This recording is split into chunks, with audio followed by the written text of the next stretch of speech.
मेरी समझ ये है कि आज तक जगत में संस्कृति, धर्म, काव्य, चित्र, म्यूजिक, संगीत जो भी पैदा हुआ है वो उन लोगों से पैदा हुआ है जो लीजर में थे, जो विश्राम में थे। जिसका 24 घंटे काम में व्यतीत हो जाता है उससे न संगीत पैदा होता है, न काव्य पैदा होता, न संस्कृति पैदा होती, न धर्म पैदा होता है।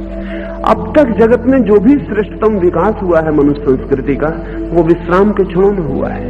वे ही कौमें और वे ही युग संस्कृति को जन्म देते हैं जो विश्राम में होते। जैसे एथेंस ने सुकरात को, प्लेटो को, अरस्तु को जन्म दिया, क्योंकि एथेंस बहुत संपन्न था और सारा काम गुलाम कर रहे थे, ऊपर का वर्ग कोई भी काम नहीं कर रहा था। इसलिए अरस्तु पैदा हुआ, सुकरात पैदा हुआ, प्लेटो पैदा हुआ।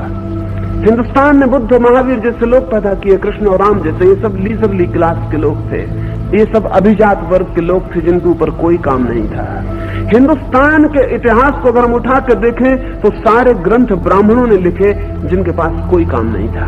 हिंदुस्तान के सारे धर्म को जन्म ब्राह्मणों ने दिया, उनके पास कोई काम नहीं था। हमने काम से उन्हें मुक्त कर दिया था। हमने कहा था तुम्हें कोई काम नहीं है, तुम पढ़ो, लिखो, सोचो, विचारो। शूद्रों ने तो एक वेद नहीं लिखा, एक उपनिषद नहीं लिखा।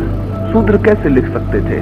पूरे हिंदुस्तान के इतिहास में एक बुद्धिमान शूद्र पैदा हुआ, वो भी अंग्रेजों की बदौलत, डॉक्टर अंबेडकर। उसके पहले कोई शूद्र पैदा नहीं हुआ। नहीं हो सकता, कोई कारण नहीं है। उसको 24 घंटे हमने काम में उलझा दिया है। अगर स्वावलंबन की बात को बहुत ज्यादा खींचा जाए तो एक एक आदमी की जिंदगी सुबह से सांझ तक फिजूल कामों में नष्ट हो जाएगी और उसके व्यक्तित्व में ऊंचे उठने के कोई उपाय नहीं रह जाते।